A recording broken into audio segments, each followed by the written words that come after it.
대구에서도 누가 정규제 저 또 헛소리 한다고 또 바보 같은 얘기를 하고 있는 겁니다. 공중방송에서 이런 얘기하면 정말 미안한데 예.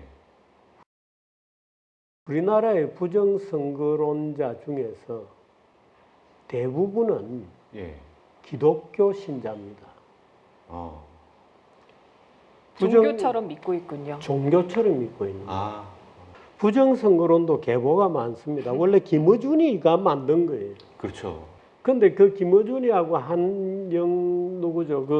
그런 친구들이 만든 건데 그 김어준 부정선거론을 윤석열은 믿고 부정선거를 주장을 하던 사람이라고.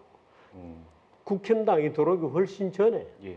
근데 이 사람은 최근에는 중국 하이브리드 전략까지 엎어가지고 점점 복잡해지는 부정선거 체계를 맹신하게 된 사람이에요. 그러니까 겸한 날 선거관리위원회 본부하고 선거관리위원회 연수원에 군인들을 보냈죠. 군인들을 보내는 걸 보고 부정선거론자들은 막 환호성을 지른 거죠. 이제 드디어 윤석열이 진실을 밝힐 거라는 거 아니에요. 근데 밝혀졌나요? 세이브 코리아 시위 같은 것도 그 손현보 목사 이런 분들이잖아요. 그 아드님 손영광 이런 손영광 교수 이런 분들인 정작 그분들은 아마 부정선거를 안 믿을 겁니다. 그래서 제가 부정선거를 믿지도 않는 사람들이 왜 부정선거론자들을 무대에 올려서 호객을 하냐 하고 비판을 매섭게 했습니다만은 대구 동대구역에서 진짜 규모가 크게 그때 네, 시위도 했었잖아요. 집회도. 전환길 같은 사람들은 그걸 맹신하는 사람이죠. 근데 잘 몰라요. 얘기하는 거를. 부정선거 그게 몇 번 그 물결이 있습니다. 근데 초기에 나온 거는 62개 부정선거 항목들이 있는 겁니다. 예를 들어서 뭐 표가 말하자면 개수기에서 어떻게 1번, 2번이 어떻게 주어진 숫자에 따라서 조작이 되기 시작한다는 주장부터 시작이 되거든요. 근데 전환길 그런 사람들이 얘기하는 거 들어보면 그 사람 아무것도 몰라요. 부정선거에 대해서 정확하게 알지도 못하면서 막 떠들고 있는 거예요. 알지도 못하면서 그럼 왜 이렇게 나서고 왜 이렇게 새를 키우는 거예요? 모르겠습니다. 그 말이 먹히고 있다는 건 더 웃기는 거죠. 근데 그게 지금 보수의 처지죠. 근데 아까 김어준 부정선거론이라 그랬잖아요. 근데 그 부정선거론을 확 번질 때 민주당에서는 당 차원에서 담당 국회의원을 정하고 그 국회의원이 전국을 선거관리위원회 전문가들을 데리고 돌면서 당원들에게 설명회를 하면서 그거를 쿨다운 시켰습니다. 그래서 없어진 거예요. 근데 국민의당 합니까? 한 번도 안 했잖아요. 당 차원에서 부정선거론에 대해서 토론회를 해본 적도 없고 전문가들을 데리고 와서 부정선거가 다 극복이 될 수 있다는 것을 단 한 번도 시도한 적이 없습니다. 조기 진화에 실패하고 지금 손 쓸 수 없는 상황이 돼버렸네요. 손도 쓸 수도 없고 아마 지금은 무슨 그런 토론회 나고 열어보면 아마 난장판이 되어버리는 그런 형태가 될걸요. 그 대구 경북에서 그 민생지원금 신청하는 그 줄이 제일 길었다. 제일 빨리 지지를 가서 제일 안 했으면서 제일 먼저 득달같이 받았다. 약간 이런 득달같이 조롱인가요? 그 소식부터 들려오더라고요. 그리고 또 뭐 우리 주변에서는 부모님이나 또 어른들한테 아니 그 이재명 그렇게 싫다면서 민생지원금 받으셨어요? 놀리기는 하고. 아니 국가에서 나눠주는 거를 받아야죠. 너 왜 받니? 이렇게 윽박 지른다는 것은 말이 안 되죠. 이게 이러다 보니까 좀 뭐 지역 간의 이런 갈등도 좀 조장되는 것 같고 감정이 또 상하죠. 또 뭐 세대 간 갈등도 조장되는 면이 좀 있지 않습니까? 네, 맞습니다. 그래서 정말로 대한민국에 정말 중요한 게 사실 언제나 그랬습니다만 지금은 더더군다나 통합이 중요한 화두 아니겠습니까? 통합은 이렇습니다. 통합은 지금 같은 정치 구조 하에서는 통합이 안 되죠. 왜냐하면 양당이 대통령을 뽑는 너무 재미난 행사를 몇 년에 한 번씩 해요. 국민들이 전부 막 화를 내고 하지만 사실은 화내는 거리 너무 재미있고 우리를 흥분시키죠. 막 싸우고 이 파이팅의 의지를 주죠. 예. 정치가. 그러니까 이 대통령 선거라고 하는 너무나 재미난 장난감, 약물, 마약 같은 약물을 지금 온 국민이 버럭버럭 마시고 있는 거예요. 5년에 한 번씩 그죠? 5년에 한 번씩, 더군다나 보수 대통령은 지금 연장으로 3년하고 물러났잖아요. 이만 너무 재미난 거예요. 근데 이게 민주주의 원래 약점입니다. 지금 이대로 가면은 야 이거 뭐 부자지간에 친구지간에 다 깨져 나가는 그러니까요, 거거든요. 지금. 옛날에 그 우리 아테네 민주주의, 고대 아테네 민주주의 늘 얘기합니다만은 낮에는 토론하고요. 예. 해 떨어지고 나면 창 들고 다니면서 찔러주고. 직접 싸웠어요. 예. 예. 그렇게 아테네가 망한 겁니다. 어. 지금 우리도 약간 그런 기분을 느끼잖아요. 야, 그쵸. 이러다가는 내전 나겠다. 우리는 지금 만성적인 약간의 흥분 상태를 살고 있는 겁니다. 정치 얘기만 나오면 막 누구를 향한 것인지는 몰라도 하여튼 적개심, 증오심, 분노, 상대 진영, 저놈들은 나쁜 놈들이. 우리는 피해를 늘 보고 저놈들은 늘 가해자고 하는 이분적 투쟁의식을 네. 우리는 북돋우게 되죠. 그러니까 이런 만성적인 흥분 상태를 고대 그리스 사람들도 지금 미국 사람들도 지금 대한민국 사람들도 느끼고 있는 겁니다. 예. 언제까지 이럴 수는 없죠. 이 끝은 뭐 우리가 잘 아는 그야말로 분열이고 내부의 이거 내파가 나는 거죠.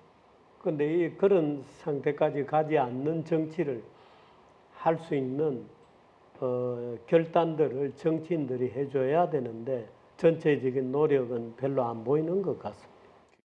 그 양쪽에서 같이 이제 노력을 좀 해야 될 것 같은데요. 그럼요. 지금 뭐 보수는 아무런 소위 반전의 기회를 못 잡고 있거든요. 예. 민주당 같은 경우에는 어떻든 계엄이라는 원죄를 극대화하기 위해서 요즘은 아무 말이나 내란이라는 말을 자꾸 붙이고 그러잖아요. 계엄은 그 완전히 불법이고 위헌입니다. 아마 네. 대구에서 일부에서는 야 대통령 대권 아니냐 비상대권이다 이렇게 생각할지 모르는데 비상대권 그런 거는 우리 헌법에 없습니다. 예. 어떻든 그런 원죄를 지금 보수는 지어놨거든요. 그러니까 그런 원죄 속에서 지금 보수가 좌익 진보 진영하고 싸우려다 보니까 보수 국민들은 막 열이 나는 거죠. 예? 기본적으로 판세는 불리하고 기본적으로 논리도 불리하고 속에서 싸워야 되니까 화만 나는 거죠. 대구 시민들 예. 특히나 노인들의 경우에는 아마 건강까지도 상당히 영향을 받을 것 예. 같은데 참으로 이 대구 MBC 프로에서 위로를 좀 드려주세요. 그리고 서로 그 이제 진보 진영, 보수 진영 상대방이 어떤 마음인지, 어떤 생각을 가지고 있는지, 어떤 마음인지 좀 이해를 해야 되고 이해를 하려면 알아야 되고 하는데 서로 모르거든요. 네. 전 전혀 모르고 골이 점점 깊어지는 것 같아서 예를 걱정입니다. 들어서 민주당은 당원 교육을 어떻게 하는지, 당원 제도가 어떻게 바뀌는지 보수는 전혀 모릅니다. 민주당 사람들은 국힘당은 어떤 속사정으로 고민하고 있는지 전혀 모릅니다. 국회에서도 대화를 귀 안 기울이 안 하는 합니다. 것 같은데 예. 그 각 당의 그런 그저 구조나 체제까지는 관심이 그 없겠어요. 이재명 대통령이 하는 말이 그거잖아요. 저인데 웃으면서 하는 네. 말이 아이 권성동이 내 전화도 안 받아요. 그러는 거예요. 아, 그 정도입니까? 그 대통령하고 권성동 의원은 경희고등학교 동문이거든요. 예, 예. 학교 다닐 때 그렇게 친했다는 거 아니에요? 형 동생으로. 이 정치 갈등이 너무나 심해지니까 이제는 대통령이 권성동 의원에게 전화하기도 겁나고 권성동 의원은 대통령 전화 잘못 받았다가는 신문에 나죠. 권성동 대신 때리나. 그러니까 모든 대화가 다 끊어져 있는 거예요. 그야말로 두 국회가 있고 두 국회의원이 따로 있고 국민이 두 개의 국민이 따로 있는 예? 두 국가 체제죠. 아, 그럴 수 있으시겠구나. 그런 마음을 서로 좀 가져주면 어떨까? 우리가 갈등을 좀 해소하고 봉합하려면은 보수 진영이나 국힘에서도 이거에 대해서 좀 더 같이 노력했으면 좋겠다 이 생각을 하는데 어렵겠죠. 근데 대구, 경북 저는 요즘 이런 걸 같습니다. 한동안 우리나라에서 소위 호남 광주 문제군이라고 지칭할 수 있는 어떤 종류의 문제가 있었어요. 예. 호남 광주는 좀 특이해. 왜 저 사람들은 저렇게 생각할까? 지금은 대구 경북 사람들은 왜 저렇게 생각하지? 라고 하는 대구 경북 문제군이라는 게 점점 만들어져 가는 중입니다. 근데 저는 요즘 이 대구 분들의 그 어떤 정치적 발언이라든지 이런 것을 보면서 야, 그 무슨 그런 식으로 가는 거야? 하는 대구 경북 문제군이라고 하는 게 점점 만들어지고 있는 거야? 라는 느낌을 오히려 갖습니다. 예. 그러니까 세상은 그야말로 무계급, 계급 해체적으로 바뀌어가고 민주주의는 우리가 지금 와서 부작용을 걱정할 정도로 기승을 부리고 있잖아요. 예. 근데 대구 경북 분들의 멘탈리티가 그것하고 이렇게 조화가 되고 있나? 그야말로 대구 경북의 조그만 어떤 독특한 정당으로 가는 거야. 그러니까 대한민국 정치는 이제 민주주의는 없어지고 그저 지역 무슨 연합, 지역 붕당 제도로 바뀌나 하는 이제 그런 식의 걱정까지 이제 하게 되는 거죠. 그 사실은 국힘당이 빨리 자체 개혁이 되고 부정선거론 이런 각종 음모론을 극복하고 떨쳐내고, 네. 굉장히 재미있는 현상이 제가 경제 쪽에서 오랫동안 있었잖아요. 예. 1금융권의 일타들은 다 대구 경북 출신들이에요. 정권시장의 일타들은 전부 호남 전라도. 이재명 대통령의 상법 개정에 대한 여론은 극명하게 대구와 호남으로 갈리거든. 상법 개정은 호남적 백그라운드를 갖는 사람은 상법 개정을 하고 지배구조를 뜯어고쳐서 재벌구조를 없애야 돼. 이 대구 경북은 완전히 반대 생각을 해요. 이런 것들이 사실은 우리들에게 구체적으로 어떤 법 개정상 어떤 기업 구조를 만들어 갈 거냐, 어떤 금융 제도를 만들어 갈 거냐 하는 모든 분야에서 완전히 다른 말하자면 두 도시의 이야기처럼 되는 거예요. 지금 대구가 이제 보수 정당 입장에서도 대구는 굉장히 중요한 도시잖아요. 보수의 성지라는 이런 영광스러운 명예로운 별명도 가지고 있는데 대구나 대구 시민의 제대로 된 역할은 뭐여야 된다고 생각하십니까? 민주주의를 어느 정도는 받아들여야 됩니다. 대구에서 제가 참 이런 말씀드리기는 그렇습니다만은 이렇게 물어봅니다. 홍길동 씨, 전두환에 대해서 어떻게 생각해? 예. 그 굉장히 위험한 질문입니다.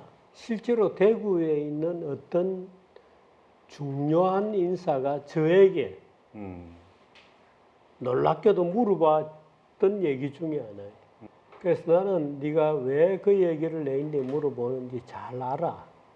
그런 질문 내게 하지 마. 왜냐하면 그 사람은 네가 우리 편이냐 우리 편이 아니냐 하는 것을 물어보는 겁니다. 사상 진영 검증 이런 건가요? 진영 검증, 사상 검증을 하고 있는 거예요. 대구 분들 다 느끼실 거예요. 전두환에 대해서 어떻게 생각하더니 그것도 이승만, 박정희에 의해서 영웅이지. 영웅이 되어야 해. 라고 느낄 가능성이 굉장히 많죠. 그런데 그것이 대한민국 일반 사람들이 전두환에 대해서 예를 들어서 특히나 윤석열 계엄이 난, 쿠데타가 난 이 상황에서 전두환의 12.12 쿠데타는 절대로 받아들여질 수 없거든요. 그럼요. 그렇죠. 그런 점에서 명백한 어떤 인식의 줄이 쫙 꺼져 있는 겁니다. 그런데 그런 질문을 하면서 대구 사람들이 만일에 대구는 늘 정당했어. 박정희의 쿠데타도 정당했고, 예를 들어서 뭐 전두환의 12.12도 정당했어. 라고 그런 주장이 대세를 이루게 되면 대한민국 사람들 일반 평균과는 화해 가능성이 없죠. 그 전두환에 관해서는 제가 우리 아버지 세대들이 말씀하시는 것을 좀 추정해서 약간 변호를 하자면은 그 80년대의 그 잘 먹고 잘 그때 잘 먹고 잘 살았어. 이 말씀을 제일 많이 하시거든요. 열심히 일해서 가족을 잘 먹고 잘 살게 했다는 그 자부심이 작용하는 건 아닌가. 전두환 시대에 대한 이해를 하려고 그러면 그 당시 국제적인 어떤 흐름을 이해를 못하고는 안 됩니다. 예. 그런데 전두환 시대는 예를 들어서 83년이라는 해가 우리나라가 생긴 이후로 소위 경제적으로 모든 국민들이 가장 평등했던 때입니다. 오, 예. 말하자면 진위계수로 환산한 소득 불평등 정도가 2밖에 안 됐거든요. 예. 지금은 3.4, 5 이렇게 될 겁니다. 빈부 격차가 적다는 얘기죠. 빈부 격차가 제일 적고 물가가 안정되고 시간이 지나면서 국민들이 뒤를 돌아보면서 회고해 보면 83년도 정도는 경제적으로 말하자면 국민들이 긴장의 정도가 제일 낮았죠. 야, 전두환 때 경제는 좋았어. 예. 라고 하는 그 경제도 많은 그것의 누적 또 그건 예를 들어서 박정희 시대로부터 넘겨온 여러 가지 말하자면 긍정적인 누적의 효과도 있고. 근데 전두환의 경우에는 결국에는 광주 사태라고 하는 결정적인 어떤 책임에서 자유로울 수 없다고 하는 점을 인정 안 하는 동안에는 대구하고 광주의 화해는 불가능합니다. 실제로 전두환 대통령 본인은 그걸 본인이 돌아가시기 전에 인정하겠다고 얘기를 했어요. 예. 화해할 준비가 진행 중이다가 돌아가셔버린 거예요. 돌아가신 전두환 대통령의 유지를 이순자 여사가 어떻게 할 것인지는 이제 이 여사에게 달린 문제지만 이제 그런 노력들을 가야 되는 거죠.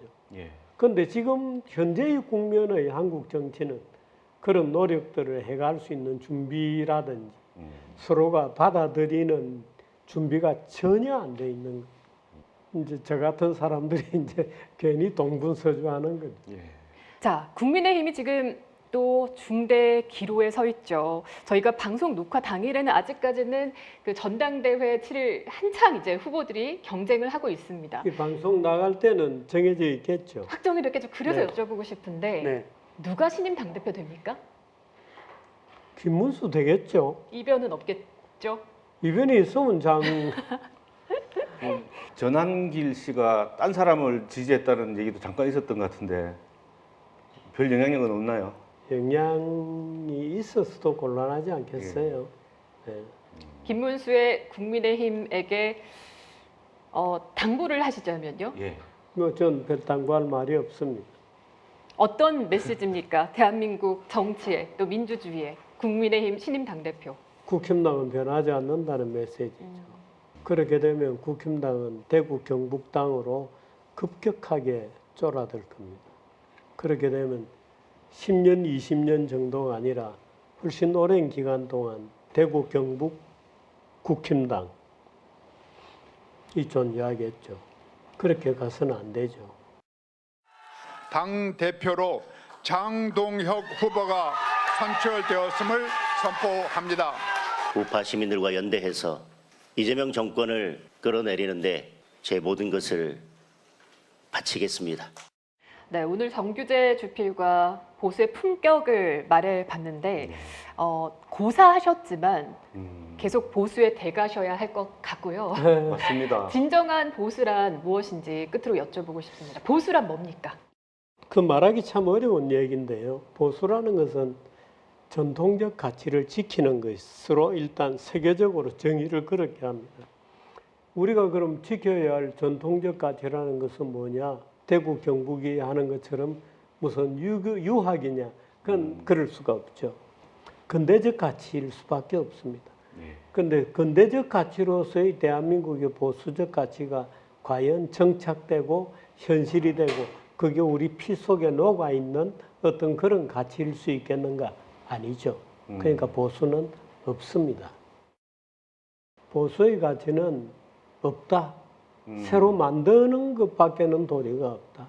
인류의 보편 가치에 속하는 말하자면 개인의 중요성, 국가 권력의 절제, 말하자면 작은 국가 권력, 자유민주주의라고 하는 제도로서의 민주주의, 개인주의, 시장경제체제 이런 이미 우리가 대한민국을 발전시켜 왔던 어떤 그런 가치로서의 보수의 가치는 있는 거다. 대한민국을 근대화시키고 민주화시키고 대한민국을 지금까지 끌고 왔던 지난 80년 정도의 축적된 것으로 우리는 우리의 가치를 새로 도출해내는 수밖에는 없다.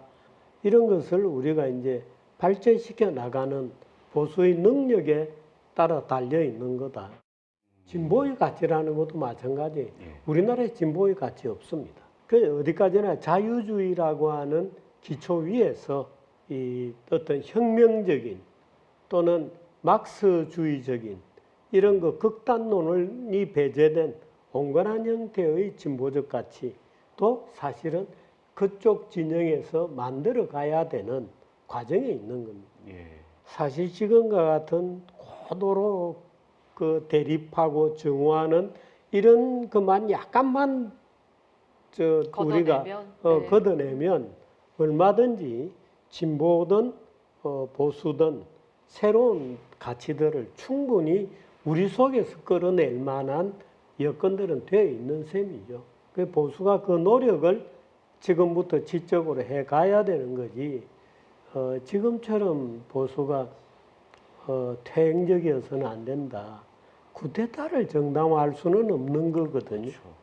그래서 그런 바탕 위에서 새로운 어떤 지평을 열자 이런 말씀을 특히 대구 시민들에게 드리고 싶네요.